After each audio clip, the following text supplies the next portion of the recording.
So Prince Andrew is not listening to his brother King Charles's orders. Instead, he is refusing to vacate his home royal lodge on the Windsor estate. That, of course, is the 30-room mansion where he has lived for nearly the past 20 years. But the disgraced royal is worried that the monarch might go to extreme lengths to kick him out. Royal expert Phil Dampierre has weighed in on the matter, saying he's concerned that now the coronation is over, the knives are out. He's worried that the royals might even turn off the utilities to get him out of there. Now, according to reports, the $56 million home, which Andrew shares with his ex-wife Sarah Ferguson, has been earmarked for Prince William and Princess Catherine, and they're telling the Duke of York that he needs to be out of there by September. Additionally, Charles is reportedly cutting the $470,000 allowance that the late Queen gave to Andrew. So the thing is, he can't afford to maintain the mansion anymore. The King wants Andrew, and presumably his ex-wife Fergie, to move to Harry's old home Frogmore Cottage, but he is resisting, and still has a 55-year lease on the Royal Lodge, according to Phil, who spoke with Woman's Day magazine.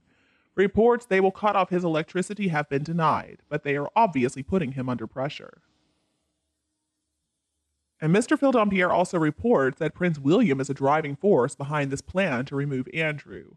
I think William has played a major part in sidelining his uncle, and insisted there was no way back for him in public life after he paid off Virginia Giuffre, the woman who alleged Andrew sexually assaulted her, according to Phil.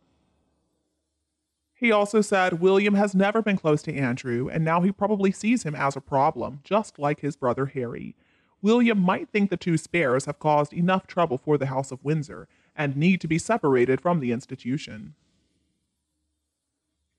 In keeping with the family's plan to publicly distance themselves from Andrew, it has also been revealed that he posed for secret coronation portraits wearing formal robes, but says that Buckingham Palace is probably never going to release these photos. I'm sure Charles still loves his brother and cares for him, but he has to distance himself and can't slowly let him back into public life, although I know that's what Andrew wants, according to Phil. Andrew paid quite the price for his ill-judged friendship with the convicted pedophile Jeffrey Epstein. Phil also says he is no longer a working royal, has been stripped of his military connections and patronages, and is a virtual recluse. And as for Royal Lodge, well, at the end of the day, Phil insists the royals have way too many properties anyway.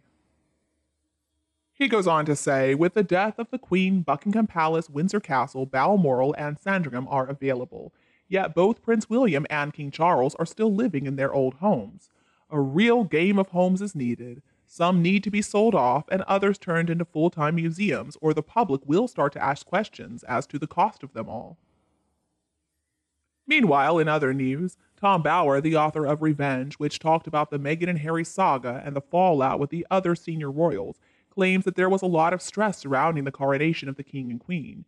He said Catherine was upset because they only gave her 4 tickets to invite people to the event, so Michael and Carol Middleton attended with James Middleton and Pippa Matthews.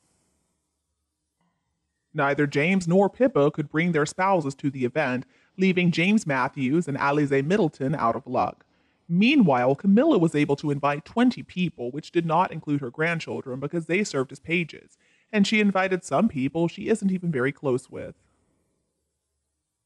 The fact is, friends and media reporters who stood up for Camilla when she was being introduced as a good wife for Charles, rather than being viewed as Charles's mistress who destroyed the marriage between Charles and Diana, were also left off the list. Now they're friends of Camilla, and they assumed that she would be welcoming them to the coronation. Bower claims that many people were upset with Queen Camilla over the people she invited and the people she chose to not invite. Camilla could have easily invited whoever, basically, because she was the one being crowned, and she had a big say in who was able to attend the ceremony. I'm a big fan of Tom Bower, and I usually believe whatever he says, but I must have missed the moment when he claims that Catherine refused to curtsy to the Queen. And I wasn't watching to see many others in the congregation bow to the King, but I didn't see anybody refuse to bow or curtsy to Camilla as she was making her way down the aisle at the end. So I'm answering this based on what I've heard from Tom Bower. He is usually accurate, but I'm not sure if Catherine would actually be so upset if her brother and sister couldn't bring their husband and wife along. I mean, couldn't they have made room for just 2 more people if this really were the case? Was Camilla acting like some type of diva? I'm not sure, but that is the story that's going around right now. And as for how Queen Camilla looked on the day of the coronation, she didn't seem upset. In fact, she was in pain. She had suffered from a back injury 2 days before the coronation, and it was still bothering her. She was in pain, and so she had to miss out on a few events ahead of the coronation and then after, too. I understand how that feels. I have thrown my back out many times, so I understand why she needed to rest. Now, if any of you saw the Princess of Wales curtsy to Queen Camilla as she was walking out of the Abbey, please let me know in the comments section. That would tell us a lot about whether Tom Bower is accurate in this case or not. I think this is just another example, though, of a royal baiting story. This was the day to celebrate Charles and Camilla, and clearly she was entitled to invite her family and her supporters, who in the past have taken a back seat. Now, Catherine is definitely not a petty person, and if her brother and sister were insulted because they couldn't bring their spouses along, they could easily have just declined the invitation. Pippa especially has no need to promote herself because she's living her best life already. And I think it's natural that Camilla would have more tickets to give out because she's the queen. I mean, she has more standing to have more tickets. The Princess of Wales is a step down, so of course she would be allocated fewer tickets. Catherine chose to invite her family. It was a slimmed down coronation ceremony, and everybody looked thrilled to be there. The Middletons are not a petty family, and they don't try to act like they're victims all the time, unlike some people we know. So Tom Bower has claimed that Camilla invited 20 people to the coronation, but only 4 members of Catherine's family got to be invited. And some people are saying that the 20 people did include the page boys as well as her sister. Her sister was one of her ladies in attendance, and all the others are related to the queen.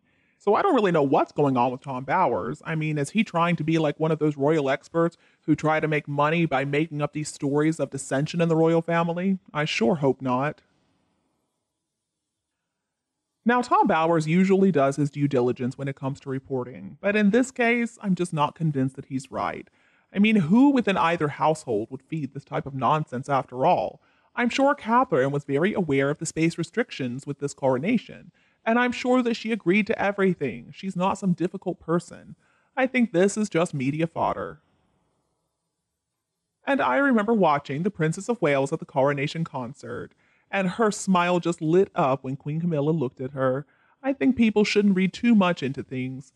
Why try to stir up some negativity when everything's good? What goes on in the family and their private spaces should stay there.